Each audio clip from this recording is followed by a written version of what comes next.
Where does accountability fit in with motivational interviewing? I had a past training participant reach out and ask me this question because she was experiencing some frustration with a client who was kind of pushing the responsibility for the lack of progress off onto the caseworkers instead of taking that responsibility themselves. And she was like, how can I help this person be accountable? Can I use MI for that? Or is MI and holding someone accountable like two separate things? So we dove into some conversation, and you are welcome to hop over to my private Facebook group, the Motivational Interviewing Rockstars. Every Monday I hop on there for a Facebook Live, and I talk with people and I answer your questions and speak to these special topics. So you can check out our full conversation there. So back to this question about accountability and motivational interviewing. This conversation caused me to take a little bit of a deeper dive into this. And my first question really is looking at accountability to what? Is it number one, accountability to program rules and expectations? Or is it accountability to the goals that clients are setting themselves? Sometimes those are two different things. So in this talk, I'm going to talk about number one, accountability to program rules and expectations. And in the next series, I'm going to talk about number two, accountability to themselves. So let me talk a little bit about this skill, elicit, provide, elicit, as applied to accountability. Accountability for clients to program rules and expectations. So here's a little example from my days in working in a supported housing program for individuals experiencing homelessness. We would bring individuals into the program, help them get housing vouchers, and move into housing in the community, providing case management support. And it would come up fairly often that individuals were struggling with compliance to program rules or housing voucher rules, such as some of their friends from the community may have moved in with them, or they were violating lease rules or voucher rules or program rules.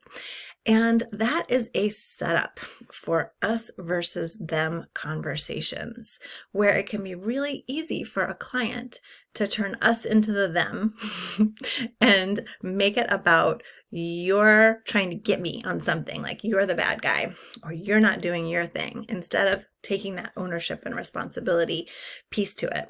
And really through our conversation about accountability, we found out that the word responsibility was a better word than accountability, just that responsibility to and for.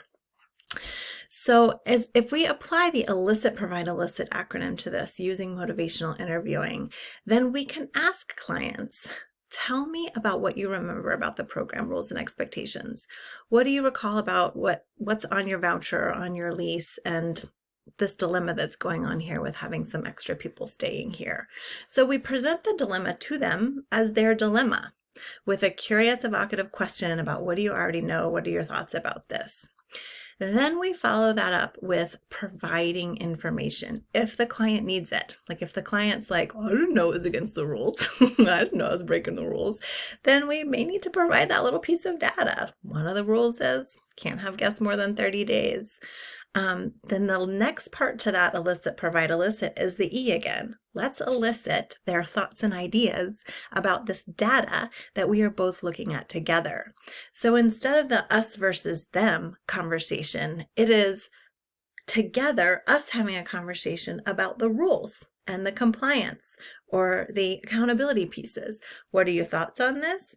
Reflect, maybe you don't like it, you think it's unfair, you wish these weren't the rules, you're bummed about it, and also your housing is important to you, and what are the other change talk pieces, right, coming from the client.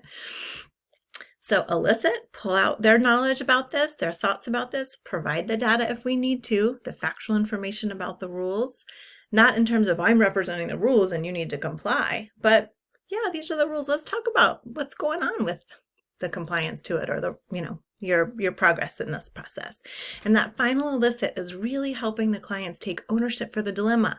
Because if there are a lack of compliance towards rules, it's their dilemma. They can choose to comply or not. They have autonomy in this. And so specific statements like reminding clients they have autonomy and choice, that gets us out of the tug of war, eliciting their ideas about how they're going to bring themselves into that compliance or rules or whatever. Those are the pieces that help us support client accountability to program rules and expectations while supporting their autonomy. So check that out. And then I will do a part 2 next week about accountability to our own goals, supporting clients and accountability to their goals, and talk a little bit more about this. Let me know what you think. Thanks.